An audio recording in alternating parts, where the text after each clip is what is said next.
Awesome. Your new album, Darkly Darkly Venus Aversa, is based on the story of Adam's first wife, Lilith. Mm-hmm. Where did the idea first come up to make that the concept of the album?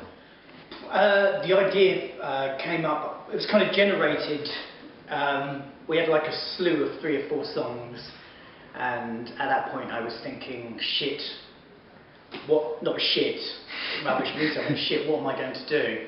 And then I was thinking about, because Lilith has always been a character that sort of stood in the shadows behind the band anyway.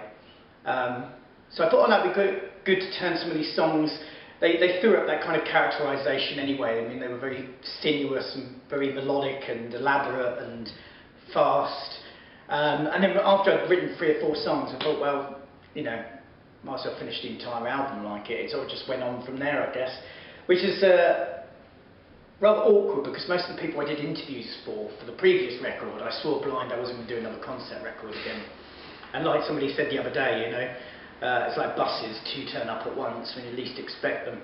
But I guarantee not another concept record after this, because at first it seemed like a brilliant idea, because it is a brilliant idea, it is very hard, because we want people to enjoy our music as separate songs as well. So you've got to make them stand alone as separate entities, but also be part of a bigger puzzle, and it's got to be very thematic and cinematic. But yeah.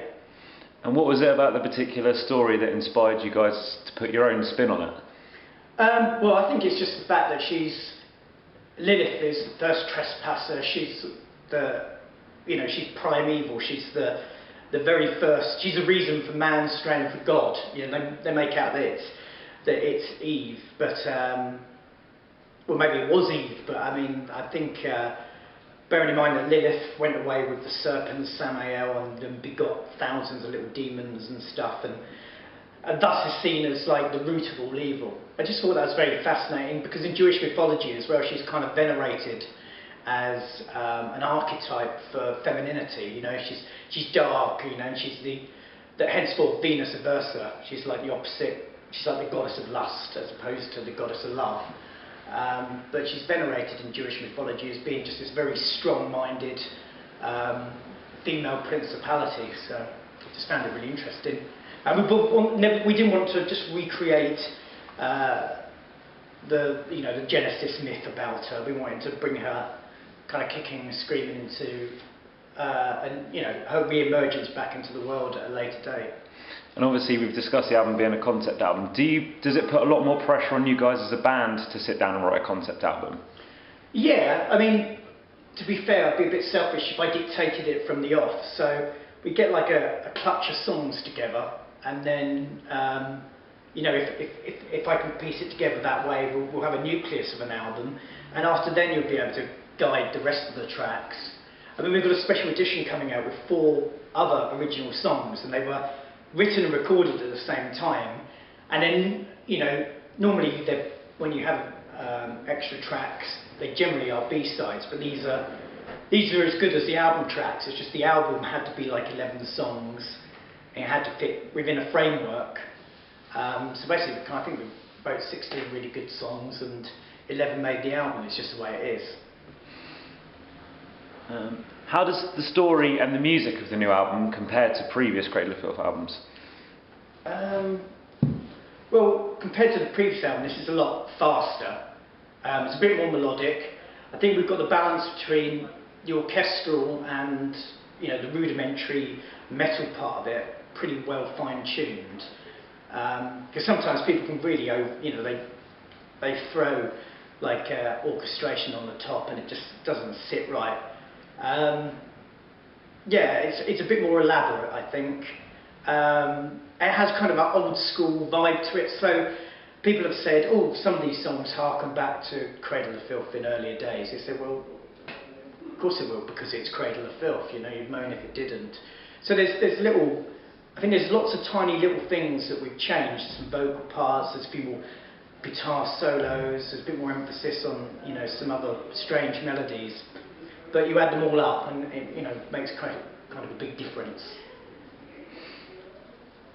Do you think it's important for you as a band to keep pushing things further to kind of remain fresh in today's musical sort of scene? I think so, yeah, maybe. I think we try and be a bit cinematic anyway. I mean, like I say, you can buy the album and enjoy each song separately, in a completely different order if you want to. But if you want to scratch beneath the surface, then there's like a whole world there, a whole different kind of campaign of a story. You know, if you scratch below the surface, there's like a labyrinth beneath. And couple that with the artwork, which runs throughout the booklet, representing parts of the story. I think that's just something that we do. You know, we try and make each album part and parcel of the lifestyle that we've kind of wrapped around the band. Obviously, a lot of things happened to the band during the recording of the album. Obviously, James McIlroy came back into the band, and you changed record labels. How did that affect your mindset when recording the album? I think it was good. I mean, our mindset during the album, we demoed everything. In fact, I finished the last demo pretty much a few days before I had to start it all over again, you know, go back to square one, start with the first track I demoed. But we recorded this place called Monkey Puzzle Studios in Suffolk, which isn't far from where I live. Quite remote, but easy to get to because it's not far from the A14. But it was a really hot summer, so we'd record, or this part of the summer anyway, it drizzled off, didn't it? But like May, June, July, we'd start work quite late in the afternoon because of the heat. But it just felt like, you know, there was a very good vibe about it all. And the studio was great, huge pond of wood and, you know, great little local pubs and stuff like that. It was just very beneficial to the creative process, I think. Just not having loads of distractions. I mean, we used to record in like places like Liverpool, we have done in London and Birmingham, and you just find yourself being distracted by too many other things, nightclubs, pubs, people coming, you know. So I think that was, you know, there was a great mindset during the album, and it felt a bit more family-like because, you know, like say James coming back and what have you. How did that affect things in the band, having them return? Does it feel like it's made it a bit stronger now? Yeah, I think so. We've always been, people moan about, oh, there's always lineup changes. I think what they forget is that they only see like one album and then they see, you know, the next album. They don't see the 2 years in between and all the touring and the fact that sometimes that's too much for some people. Like the first time, well, when James left before, it's because he wanted to go and pursue whatever he was studying at the time. He already finished his education. And that's been the same for the last keyboardist we had, Rosie. She went back, well, she was actually getting married, and she also left to pursue her own musical career. And likewise with our previous guitarist, Charles, actually became a singer in his band, Imperial Vengeance. So, you know, people sort of jump to the worst conclusions about this sort of thing. I mean, at the moment, our new keyboardist Ashley is kind of, she's sort of semi-member because living in the States, she has her own band. She also writes for TV and radio and stuff. So, you know, she's kind of like 50-50. And one of the other things that was noticeable about the album is that obviously Sarah Jezebel Diva doesn't sing on this album. Yeah. I believe Lucy Atkins does the female vocals on the album. Yeah. What kind of vibe did she bring to the album? Well, we tried out a few people actually, and none of them kind of worked, and then Scott Atkins, who's the producer, recommended his wife. And we all thought, I don't know about that, but she came to the studio and she's obviously done a lot of like theatrical work and stuff, so she had, you know, she's from Dagenham, so she's quite an Essex girl. But, you know, when she speaks theatrically, you know, she's got a wonderful projection of her voice.